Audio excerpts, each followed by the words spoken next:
How to become rich by 40, 35 if you're extra bright, much sooner if you find an opportunity like I did. Let me show you how I did it. Financial independence.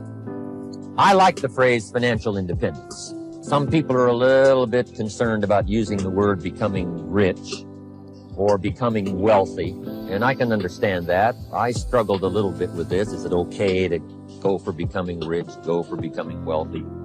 And maybe that's a bit too strong a word or strong a term. So here's what I've come up with that I think is comfortable for me, and that is how to become financially independent. I think it's every person's heritage here, especially in America, to become financially independent. Now, let me give you my definition of financial independence. Financial independence is the ability to live from the income of your own personal resources. Financial independence. Now it depends on how you want to live. If you need $2,000, $3,000 a month, if you need $4,000 or $5,000 a month, if you need $10,000 a month, some people may need, $100,000 a month. But whatever you would need to live, and you could earn that living from the income of your own personal resources, that's what I call financial freedom, financial independence. And let me show you how to acquire it. If you start at age 15, between ages 15 and 35 is 20 years.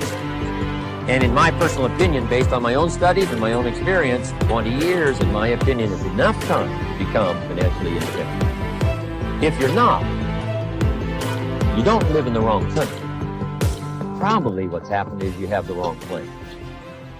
And it's easy to be a nice person with the wrong plan. I found that when I was 25 years old. I was broke at age 25, and I was a nice guy. You would have liked me. But I'm telling you, my plans up until then, especially my financial plan, left me broke. Totally changed it the next 6 years, and I became financially independent. So I know what I'm talking about.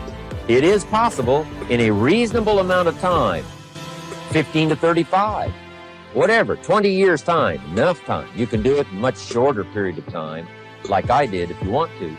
But this is a reasonable enough time. But here's number one. First of all, you got to have the right philosophy. Philosophy is our ability to gather knowledge and sort through it and decide what's valued. To develop a philosophy about life, a philosophy about our health, a philosophy about our family relationships, a philosophy about economics. And if you develop the right philosophy, that's what helps to set this sail,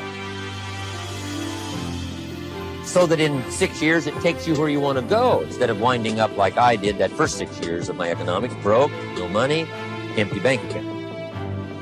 The right philosophy. Now let me give you a couple of philosophies to consider. Here's the first one. It's called the philosophy of the poor. And here it is. Poor people usually spend their money and invest what's left. That's the philosophy of the poor. Now, here's the philosophy of the rich. Rich people invest their money and spend what's left. And here's the startling answer. It really doesn't matter what the amount is. What's most important is not the amount. What's really important is the philosophy. So I would ask you to adopt this philosophy of spending after you have invested. Invest first, then spend. And I've got a little formula that I'm going to share with you.